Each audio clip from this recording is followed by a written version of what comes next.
यीशु मसीह में है, तुम्हारी हर एक घटी को भी पूरा करेगा। तो धन्यवाद देते खुदावंद यीशु, आने वाला समय प्रभु आपके हाथ में देते राजा। और जैसा आपका वचन आता है, हम प्रार्थना करते, सुनने वाला कान, समझने वाला मन दीजिएगा, और आपका वचन हमारे जीवन में कार्य करके 100 गुना फल आपकी महिमा के लिए, यीशु मसीह के नाम से, आमेन आमेन। प्रेज गॉड, प्रभु को महिमा, हालेलुया। आज हम वचन में देखेंगे आशा के विषय में, आशा के विषय में, क्योंकि बाइबल में लिखा गया है आशा से लज्जा नहीं होती। आमेन। जो प्रभु पर आशा रखते हैं वो कभी लज्जित नहीं होके, आशा से लज्जा नहीं होती। तो यहाँ आज हम आशा के विषय में देखेंगे, और आशा का अगर आशा का हम परिभाषा देखेंगे तो क्या है आशा का परिभाषा। जैसे प्रेम का परिभाषा है, प्रेम का अर्थ है, प्रेम का अर्थ है देना। यूहन्ना 3:16 के विषय वचन में लिखा है, प्रेम का अर्थ है देना। प्रेम का भाषा है, प्रेम फूलता नहीं, प्रेम झुंझलाता नहीं, वो करंतियों में आप देखेंगे भाषा। तो आशा का भी मैंने क्या बोला, आशा का भी परिभाषा क्या है। चलो, विश्वास का भी परिभाषा है। विश्वास आशा की हुई वस्तु का और अनदेखी वस्तु का निश्चय है। ओके, तो आशा का परिभाषा क्या है, बोलेगा, पहले ही बोल दिया आशा का परिभाषा। आशा का परिभाषा बाइबल कहती है आशा का परिभाषा क्या है। आप क्या समझते हैं आशा का परिभाषा? तो आशा का परिभाषा हम आएंगे, चलो, क्योंकि आप बहुत ही सीरियस होने लगे। ओके, तो हम जाएंगे आशा का परिभाषा में। क्या बता रहे? चलो, हाँ, कंशा, आकांक्षा। आशा का भाषा आकांक्षा मतलब आशा बोलते, आशा करते हम। हाँ, उसे आकांक्षा म्हणजे परिवार जे आकाश बोले, आकांक्षा म्हणजे आशा बोले, आकांक्षा, आकाश इच्छा भी मतलब क्या मतलब प्रेम का अर्थ देना। प्रेम का परिभाषा, प्रेम झुंझलता नहीं, फिर प्रेम फूलता नहीं, प्रेम स्वार्थ नहीं देखता, परमेश्वर के वचन में लिखा। तो आशा का भी परिभाषा क्या है, मैं बोला आशा का परिभाषा। चलो हम आते हैं आशा का परिभाषा। आशा का परिभाषा है, वचन से दिखाऊंगा, रोमियो की किताब, उसका 8वां अध्याय और 24 और 25 वचन में आशा का परिभाषा है। आशा का परिभाषा है, वचन में लिखा है। रोमियो की किताब, उसका 8वां अध्याय 24 और 25 वचन में हमको आशा का परिभाषा मिलता है। आशा के द्वारा तो हमारा उद्धार हुआ है। हाँ, परंतु जिस वस्तु की आशा की जाती है, हाँ, जब वो दिखने आए फिर आशा कहाँ रही। वो पौलुस कहता है आशा के द्वारा हमारा उद्धार हुआ है, पर अगर वो आशा अगर दिखने में आई तो वो आशा कहाँ रही। समझ में आ रहा? आशा अगर दिखने में आई तो आशा वो कहाँ रही। आगे 25 तक पढ़ना, 24 और 25। क्योंकि जिस वस्तु की कोई देख रहा है उसकी आशा क्या करेगा। जिस वस्तु को कोई देख रहा है उसकी आशा कौन करेगा, फिर आगे क्या करेगा। तो जिस वस्तु की हम नहीं देखते, और जिस वस्तु को हम नहीं देखते, यदि उसकी आशा रखते तो धीरज से उसकी बाट जोते भी है। आमेन। तो आशा, वचन कहते हैं अगर वो आशा दिखने में आई तो आशा कहाँ रही। और जिस वो आशा को हम जो आशा हम रखते वो अगर देखने में नहीं आती तो धीरज के साथ उसकी बाढ़ भी जोगे। आशा अगर दिखने में आती है तो आशा रही नहीं है। अगर हम आशा करते, वो आशा दिखने में नहीं आती, पर उसके वो आशा की जब हम आशा रखते, वो आशा दिखने में नहीं आती, पर उसकी हम बाढ़ जोगे, धीरज के साथ उसकी बाढ़ जोगे। वो आशा है परिभाषा आशा की। समझ में आया? Praise God. देखो विश्वास के साथ जुड़ा है, इसलिए मैंने जब वचन क्या कहता है, विश्वास का अर्थ आशा की, वचन में क्या लिखा है, विश्वास का अर्थ आशा की वस्तु का निश्चय और अनदेखी वस्तु का परिणाम। इब्रानी 11 के 1 में लिखा गया विश्वास का अर्थ आशा की हुई वस्तु का निश्चय, मतलब विश्वास भी आप देख सकते हैं उसके साथ जुड़ा है, आशा के साथ विश्वास भी जुड़ा है। ओके, आशा के साथ विश्वास भी जुड़ा है, याद रखिएगा। इब्रानियों में वही लिखा है, इब्रानियों 11 के 1 में विश्वास आशा की हुई वस्तु का निश्चय, निश्चय निश्चय मतलब आशा की हुई का निश्चय, और अनदेखी वस्तु का परिणाम है। ओह प्रेज गॉड। तो आशा की हम यहाँ पौलुस आशा का परिभाषा बताते हैं, रोमियो 8 के हमने देखा 24 और 25 में। वो कहता है आशा के द्वारा तुम्हारा उद्धार होगा, और फिर वो कहता है कि जिसकी हम आशा धरते अगर वो दिखने में आई तो आशा कहाँ रही। अगर हम वो आशा धरते उसको दिखने में नहीं आती तो धीरज के साथ उसके बाहर झुकते रहे। आमेन, हालेलुया, प्रेज गॉड। तो देखो आशा विश्वास, आशा के साथ विश्वास जुड़ा है, आशा के साथ और क्या जुड़ा है? आशा के साथ अभी हमने देखा आशा के साथ विश्वास जुड़ा है, और क्या जुड़ा है? हाँ, और क्या जुड़ा है? आशा के साथ विश्वास जुड़ा है, और क्या जुड़ा है? देखो, हाँ, आशा के साथ और क्या जुड़ा है? हाँ? निश्चय, आशा के साथ क्या जुड़ा है? आशा के साथ तीसरी बात याद रखिए, आशा के साथ प्रेम भी जुड़ा है। आशा, विश्वास और प्रेम। 1 कुरिन्थियों 11:13 पढ़ेगा। 1 कुरिन्थियों 13:13 में लिखा गया है, अब तीनों स्थायी है। क्या लिखा है? विश्वास, पढ़ो। पर अब विश्वास, आशा, और प्रेम तीनों स्थायी है। विश्वास, आशा और प्रेम तीनों स्थायी है, और सबसे श्रेष्ठ प्रेम है। और इनमें सबसे बड़ा प्रेम है। हाँ, सबसे श्रेष्ठ, बड़ा प्रेम, सबसे श्रेष्ठ। विश्वास, आशा और प्रेम ये तीनों जुड़े हुए हैं। स्थायी मतलब जुड़े हुए, एक जगह स्थिर है वो, स्थायी। वो ऐसे नहीं, एक विश्वास का हटाया तो विश्वास हट जाएगा, विश्वास हट गया, प्रेम हट गया, सिर्फ आशा नहीं, वैसा नहीं। यहाँ तीनों में, तीनों, इसलिए 1 कुरिन्थियों 13:13 में लिखा है विश्वास, आशा और प्रेम ये तीनों स्थायी है, साथ साथ चलने वाले वे। ये ऐसा नहीं हो सकता कि विश्वास है तो आशा नहीं है, आशा है तो प्रेम नहीं है। ओके, तो ये तीनों साथ साथ चलने वाली बातें हैं। और वो कहता है, कुरिन्थियों में लिखने वाला संत पौलुस कहते हैं विश्वास, आशा, प्रेम तीनों स्थायी है, और सबसे बढ़कर प्रेम है। आमेन। क्योंकि बाइबल कहती है प्रेम क्या है? परमेश्वर है, प्रेम ही परमेश्वर है। हालेलुया। इसलिए कुरिन्थियों में लिखा गया, कुरिन्थियों में जब देखा कि तीनों स्थायी है तो सबसे बढ़कर प्रेम है। आमेन, हालेलुया। तो हम आशा के विषय में देख रहे हैं आज, आशा के विषय में बाइबल कहती है इब्रानी की, देखो आशा एक सामर्थ और स्थिर और दृढ़ता का एक प्रतीक है। आशा सामर्थ, स्थिर और दृढ़ता का प्रतीक है। हम देखेंगे वचन, इब्रानियों 6वां अध्याय 19 वचन।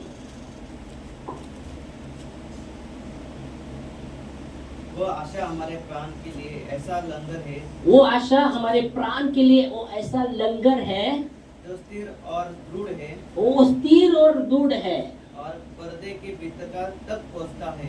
आमेन, हालेलुया, प्रेज गॉड। यहाँ कहा गया वो आशा हमारे लिए, प्राणों के लिए ऐसा लंगर है, हमारे प्राणों के लिए ऐसा लंगर है जो क्या लिखा है? स्थिर और दृढ़, स्थिर और दृढ़ है। आशा का अब देखेंगे प्रतीक की वो स्थिर और दृढ़ है। जब हम आशा रखते परमेश्वर, वो आशा स्थिर और दृढ़ है। वो हमारे प्राण के लिए ऐसा लंगर है जो भीतर तक, क्या लिखा है? भीतर पर्दे तक, वो भीतर तक पहुंचता है, भीतर पर्दे तक पहुंचता है। अभी भीतर पर्दा, अभी भीतर पर्दा क्या है? चलो अभी यहाँ आया तो भीतर पर्दा क्या है? चलो बोलो, अंदर तक भीतर, हाँ? भीतर पर्दे तक आप भीतर पर्दे तक, तो भीतर पर्दा क्या है वो? हृदय के अंदर तक पहुंचता है। बोलो, वो बोल रहे हैं हृदय के अंदर तक, ओ भीतर पर्दा क्या है? बोलो, भीतर पर्दा देखो, वो हमारे प्राण के लिए, वो देखो वो कहते हैं वो आशा प्राण के लिए ऐसा लंगर है, और वो क्या है? स्थिर और दृढ़ है। वो भीतर पर्दे तक लिखा है, भीतर पर्दे तक क्या लिखा है? भीतर और पर्दे के भीतर तक पहुंचता है। पर्दे के भीतर तक पर्दे के भीतर, तो तुम क्या बोल रहे हो? पर्दे मतलब पर्दे के भीतर, भीतर पर्दा क्या है? वो पर्दे के अंदर अंदर का पर्दा क्या है? पता नहीं। अगर आप पुराने नियम में देखेंगे, पर्दा मालूम है, बाइबल कहती है पवित्र स्थान में कोई प्रवेश नहीं कर सकता था। पवित्र स्थान एक पर्दे से ढका हुआ था, पवित्र स्थान। ओके, कोई अंदर उन सबको नहीं प्रवेश था, सिर्फ याजक, वो भी साल में एक बार जाता था। जो भी बलिदान लेके याजक ही जा सकता था भीतर, अंदर तक याजक ही जाता। और राज्य याजक में भी कुछ भी थोड़ा सा इधर उधर रहेगा, पाप भी उधर ही प्रभु की उपस्थिति में लुढ़क जाता था। लुढ़क जाना मतलब समझे ना? हाँ बोलो, हाँ उधर ही मर जाता। फिर उसको ये बाहर लोग राह देखते, उसके पाँव को बांधा जाता था, मालूम है कि जब यादव को भेजे रहे थे पाँव को बांधा जाता था, कुछ नहीं आवाज आता था, चलते हुए आवाज आता, बांधा जाता था। तो जैसा वो चल रहा है आवाज आ रहा है, अगर आवाज बंद हो गया समझते थे अंदर गए, उसको खींचते थे, अंदर कोई जा नहीं सकता था, ऐसा था। पर बाइबल की थी जब यीशु मसीह ने कहा पूरा हुआ, बाइबल की थी ऊपर से नीचे तक वो पर्दा फटा। वचन में लिखा है क्या? पढ़ा क्या आपने? वो जो पर्दा ऊपर से नीचे तक फटा, दो भाग में। तो आज जब यीशु मसीह ने कहा पूरा हुआ, मतलब आज कोई भी वो पवित्र स्थान में जा सकता है यीशु मसीह के नाम के द्वारा। सबको अनुमति है वो पवित्र स्थान में जाने का, सबके लिए खोला गया है। आमीन बोलो फिर तो आमीन बाबा, समझ में आया? आमीन। तो वचन कहता है ये आशा जो हमारे प्राण के लिए ऐसा लंगर है जो स्थिर और दृढ़ है। तो आशा की अब देख सकते हैं, आशा की परिभाषा हमने क्या देखा? आशा की परिभाषा क्या देखा? अगर आशा की परिभाषा पे देखा, आशा का परिभाषा हमने देखा। अगर वो आशा, अगर जिसकी हम आशा रखते हैं, अगर वो दिखने में आए तो आशा कहाँ रही? पर जिसकी हम आशा रखते हैं वो दिखने में नहीं आती, फिर भी हम आशा रखते हैं, तो धीरज के साथ उसकी बाट जोतते रहे। आमीन। और इब्रानियों में वो कहता है कि वो आशा जो हमारे प्राण के लिए ऐसा लंगर है जो वो स्थिर और दृढ़ है। प्रेज गॉड, परमेश्वर को महिमा, परमेश्वर को महिमा।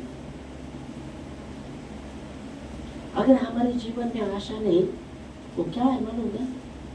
देखो कुछ बारिश में पेड़ है ना, पूरी से जड़ से उखड़ते, मालूम है? जड़ से गिर जाते, बारिश तूफान आता है और जड़ से उखड़ जाते। अगर जीवन में आशा नहीं, वैसे ही उस पेड़ के समान हमारा जीवन हो जाएगा। और इसलिए आयुब कहता है, आयुब की किताब में, आयुब 19:10 में हम पढ़ेंगे।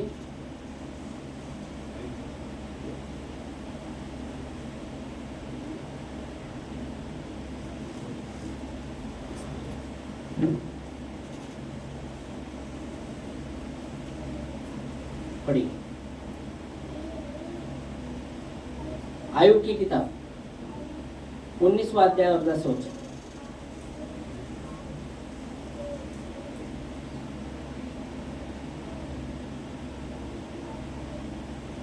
आयुब 19वां अध्याय और 10 वचन। उसने चारों ओर से मुझे तोड़ दिया, बस मैं जाता रहा, और मेरा आसरा उसने वृक्ष के नाई उखड़ डाला। हाँ, उस वृक्ष के नाई उखड़ डाला। तो अगर जीवन में आशा नहीं तो उस वृक्ष के समान, उखड़ा हुआ वृक्ष के समान होगा, उखड़ा हुआ वृक्ष। इसलिए बहुत जरूरी है हमारे जीवन में परमेश्वर के। इसलिए बाइबल की रोमियो 5:5 में आशा से लज्जा नहीं होती, आशा से लज्जा नहीं होती। देखो साथ साथ कैसे हमने देखा आशा के साथ विश्वास जुड़ा है, आशा के साथ विश्वास जुड़ा है। जैसे हमने देखा कि विश्वास का अर्थ है आशा की हुई वस्तु का निश्चय और अंधे की वस्तु का प्रभाव। फिर हमने देखा आशा के साथ विश्वास जुड़ा है, विश्वास के साथ प्रेम जुड़ा है, ये तीनों जुड़े हैं। अभी रोमियो 5:5 में लिखा है कि आशा से लज्जा नहीं होती, पर पवित्र आत्मा के द्वारा हमारे अंदर प्रेम का वर्षाव किया है। देखो रोमियो 5:5।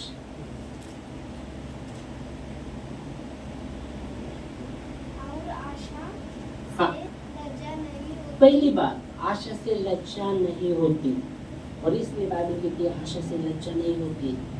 हमारी आशा, बाइबल कहती है आज दुनिया में लोग हैं उनको कोई आशा नहीं है उनको आशा है? क्या आशा?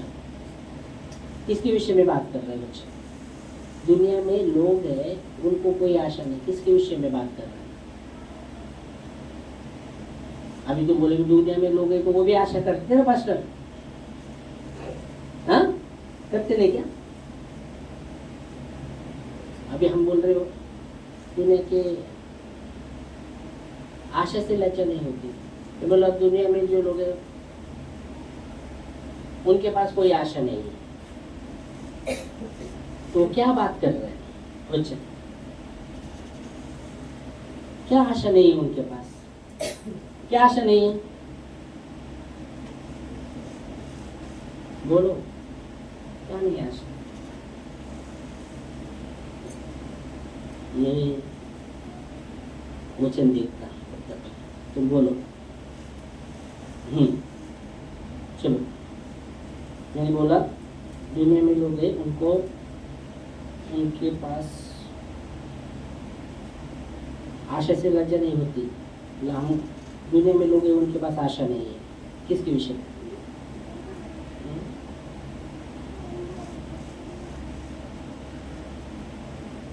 क्या है? बोलो जल्दी जल्दी, जो भी आप सोचते हो बोलो, समझते हो बोलो। 4 में लिखा है ना? हाँ 4 में लिखा है। और धीरे से खरा निकलना और खरे निकलने से आशा उत्पन्न होती है और आशा लज्जा नहीं होती है। आशा से लज्जा नहीं होती। भी मैंने बोला आशा से, हमने देखा कि आशा से लज्जा नहीं होती, बराबर। मैं बोला ओके आशा, हमने बोला दुनिया में आज हम देखते हमारे पास आशा है ना, दुनिया में बोला आशा नहीं है, वो क्या बात है? हमारे पास आशा है कि प्रभु यीशु आने वाले हैं। हाँ, दुनिया के पास आशा नहीं है कि प्रभु आने वाले। नहीं हाँ है, नहीं है। तो बोलो। हाँ, और सुनो, वो बोल रहे हैं ना, बोलो आगे। जीजा जी बोल रहे हैं तो हमारे बताओ। पास वही आशा है ना कि प्रभु यीशु एक दिन आएंगे आपको देने। यही आशा है। आपके पास, हमारे पास ये है कि एक दिन प्रभु आएगा। अब ये आप बोल रहे हैं, क्या बोलो अभी उसका अर्थ क्या? दुनिया के लोगों के पास भी आशा है, तो वो क्या आप बताना चाहते हैं? जो अभी ये बोला कि सब दुनिया में हम क्या सब दुनिया में प्रभु यीशु आने गई। मैंने बोला आशा से लज्जा नहीं होती, हमारे पास आशा है पर दुनिया में आशा नहीं। मैं खुद बोला आशा नहीं है, वो क्या बात है?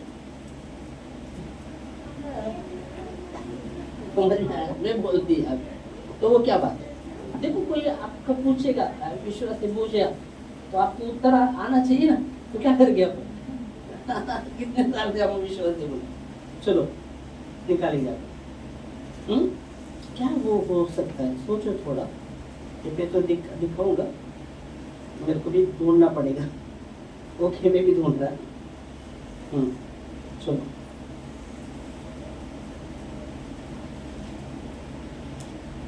चलो मेरे को मिला भी, ढूंढा तो मिला भी।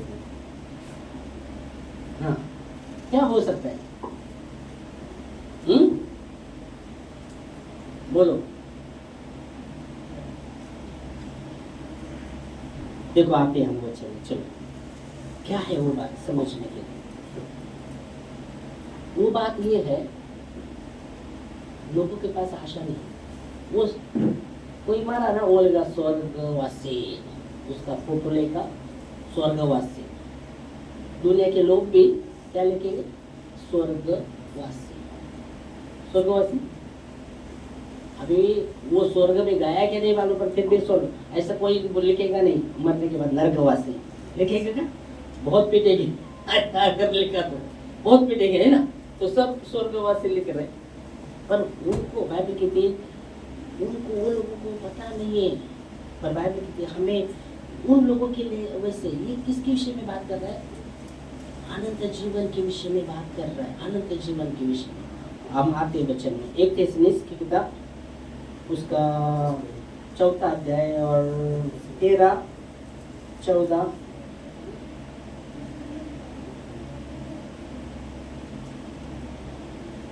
पढ़िए। 1 थिस्सलुनीस उसका 4 अध्याय और उसका 13 से 14 वचन पढ़ेगा।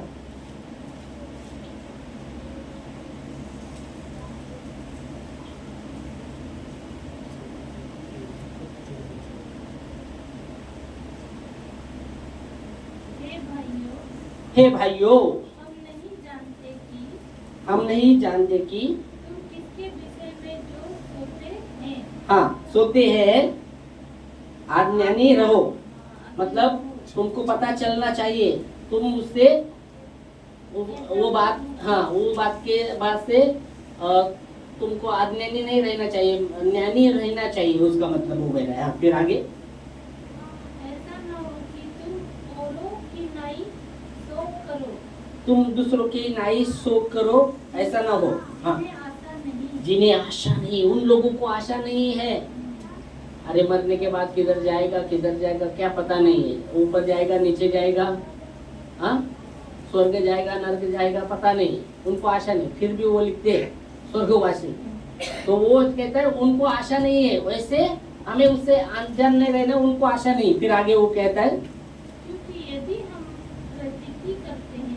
हम प्रतीति करते हैं कि यीशु मरा और जी भी उठा, तो वैसे ही परमेश्वर उन्हें भी जो यीशु में सो गए हैं उसे उसके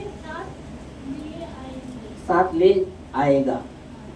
मतलब वो कहता है देखो उन लोगों के जैसे हम आज्ञानी न रहे, जिनको आशा नहीं। फिर वो कहता है जब यीशु मरा जी भी उठा, वैसे ही जो सोए हुए लोग हैं, सोए हुए मरे हुए, वो भी जब यीशु मसीह आएगा उनके साथ वो उनको लाएगा। फिर आगे, क्योंकि हम प्रभु के वचन के अनुसार तुमसे यह कहते हैं कि हम जो जीवित हैं वो और प्रभु के आने तक बचे रहे तो सोए हुओं से भी कभी आगे ना बढ़े।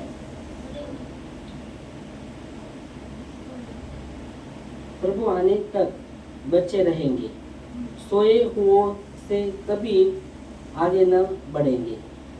ओके, तो खास करके वचन कहता है जिनको आशा है, जैसे वो लोग दुनिया में जो लोग हैं जिनको आशा नहीं, वो शोक करते रहते। शोक नहीं कि कोई मारा तो इतना शोक करते रहते, वैसे वो कहता है कि हमें शोक करने की जरूरत नहीं है, क्योंकि हमारे पास जीवित आशा है परमेश्वर की वो जीवित आशा है कि हम बचेंगे। और जो हमारे में सोए हुए हैं वो भी उठेंगे। आमीन। क्योंकि वचन में लिखा गया है जो विश्वास करता है वो मृत्यु से पार होकर जीवन में उन्होंने प्रवेश किया है। तो प्रभु में हमें आशा है। दुनिया के लोगों को आशा नहीं है, पर हमें आशा है। आमीन, हालेलुया। और वो आशा कैसे होनी? हमारे प्राणों के लिए। वापस वो वचन आया, वापस इब्रानियों 6:19 में हमने देखा था, वो प्राणों के लिए ऐसा लंगर है जो दूर और अटल है और भीतर तक पर्दे तक पहुंचती है। हमें समझ में आया? तो यह आप देख सकते आशा जब हम प्रभु में हमारी आशा है, तो वचन कहता है हम लज्जित पज्जित नहीं होंगे।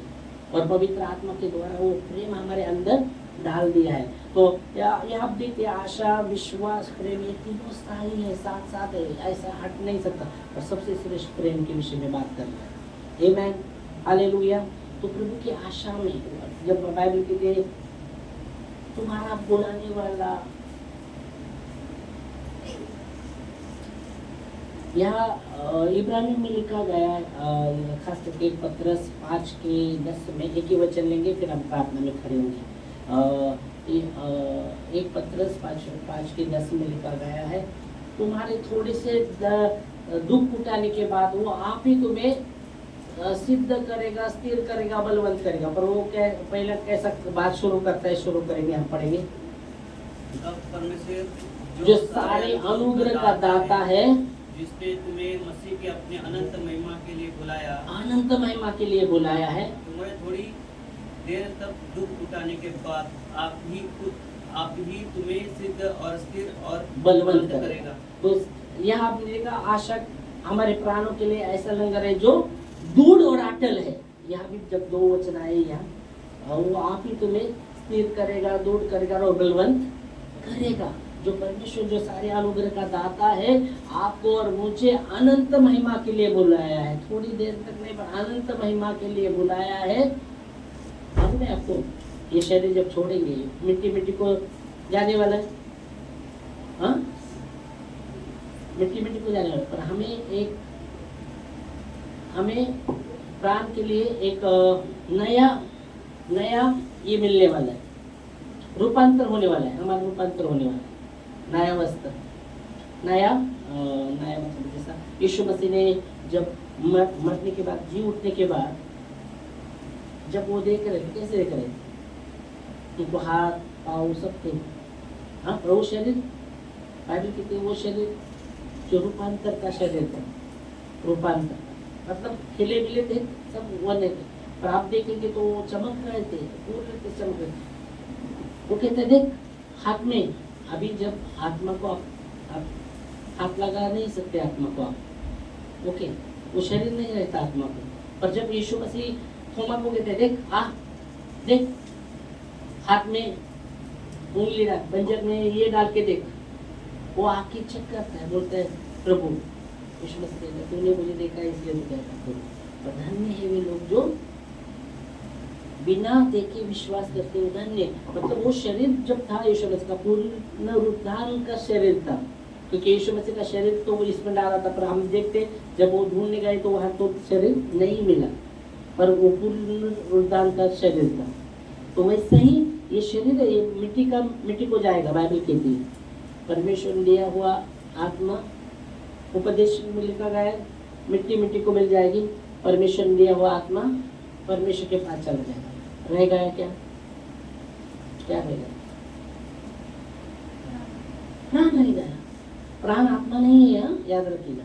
तो प्राण लोग बोलते, दुनिया के लोग प्राण ही आत्मा है, आत्मा ही प्राण है। नहीं, 3 बातें, प्राण, आत्मा, शरीर, ऐसा।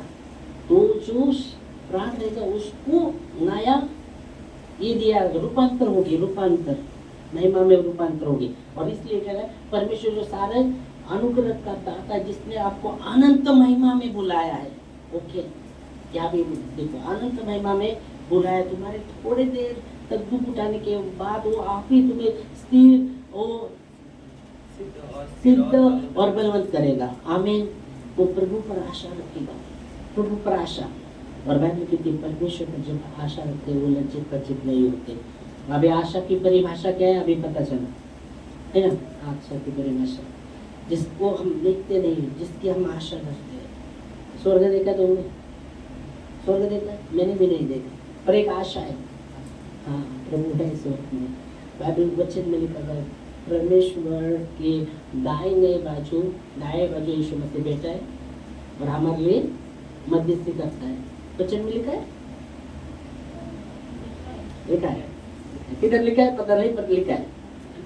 हाँ, कलीसियों 3 अध्याय 1-2 वचन, एक ही वचन में दिया, एक ही बोलते पास्टर अभी भी और भी एक ही दिया। चलो, कलीसियों की किताब उसका तीसरा अध्याय एक वचन में आपको मिलेगा।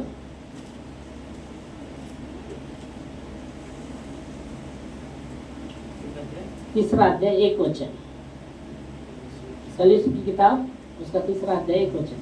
सो जब तुम मसीह के साथ जिलाए गए, ओ तुम मसीह के साथ जिलाए गए। आयो, हम कब मरे थे?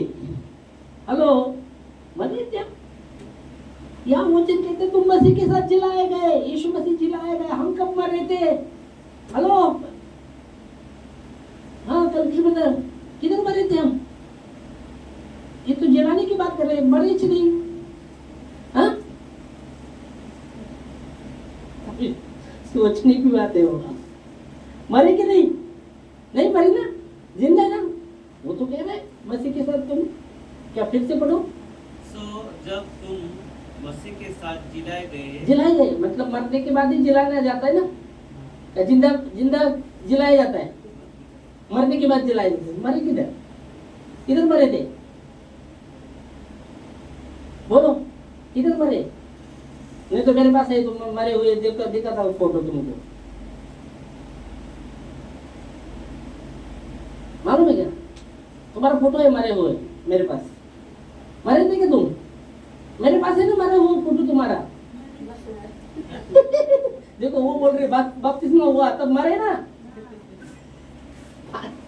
मरे ना। और तीसरे दिन जब मसीह जिलाया वैसे ऊपर आए ना। अब भी चलो पढ़ो वचन पूरा, अभी याद आ गया। हाँ। तो जब तुम मसीह के साथ जिलाए गए, हाँ। तो स्वर्गीय वस्तु के पक्ष में रहो, हाँ। जहाँ मसीह वर्तमान और परमेश्वर की दाहिनी और बैठा है। किधर बैठा है यीशु मसीह? किधर बैठा है? दाहिनी ओर। किसके दाहिनी ओर? वर्तमान किसके दाहिनी ओर? परमेश्वर की दाहिनी ओर। हाँ, परमेश्वर पिता की दाहिनी ओर आज भी हमारे लिए वकालत करता है। समझ में आए? तो दाहिनी ओर एक आशा है। हमने देखा नहीं स्वर्ग या ये कुछ नहीं, पर वचन कहते उस पर मेरी आशा है। आमीन, हालेलुया। इस समय हम खड़े हो गए प्रार्थना। धन्यवाद देंगे प्रभु के वचन के लिए। प्रेज गॉड, धन्यवाद प्रभु आपके वचनों के लिए। धन्यवाद देते खुदावंद यीशु, धन्यवाद देते खुदा। इस समय हम प्रार्थना